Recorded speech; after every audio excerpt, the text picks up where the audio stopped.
So in the popular story of Montgomery that centers around the symbolic idea of Rosa Parks, it constructs her as the accidental activist. But in fact, long before her arrest in 1955, she'd made a career out of asserting and protecting African-American civil rights. Beginning in the 30s, when she married her husband, Raymond Parks, her husband had a large effect on Rosa Parks's politics, or at least her assertiveness in terms of her activism.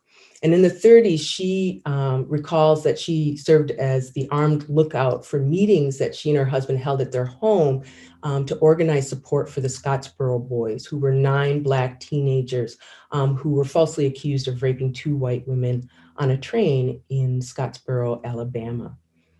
And then she, along with her husband, also joined the local NAACP. And this slide shows a picture of her and her husband at a 1947 NAACP banquet. It's kind of hard to make out, but you can see them seated next to each other. She's peeking out behind her husband. When she joined the NAACP, she was the first of 3 women to do so, with one of those women being her mother, and then the other being Johnny Carr, who was a high school friend. And Johnny Carr also goes on to be a noted civil rights activist. And here, Rosa Parks is pictured between Carr and then Edie Nixon, who is the president of the local NAACP chapter. She formed and oversaw the NAACP Youth Council, which was a local organization that helped teach Black youth, especially Black teenagers, about their civil rights. She also became the secretary of the Alabama State Conference for the NAACP. And then in that role, she spoke at a 1948 state convention, which again is out of character if you have this idea of Rosa Parks as this silent, kind of meek figure.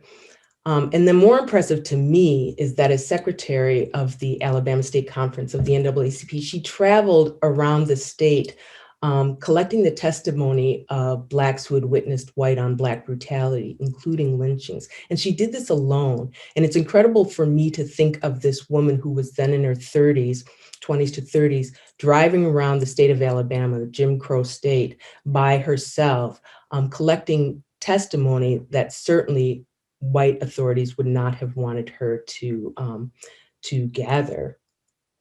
Parks also made repeated attempts throughout the 40s to register to vote, which again would have definitely brought her to the attention of local white officials who effectively disenfranchised African Americans when it came to voting.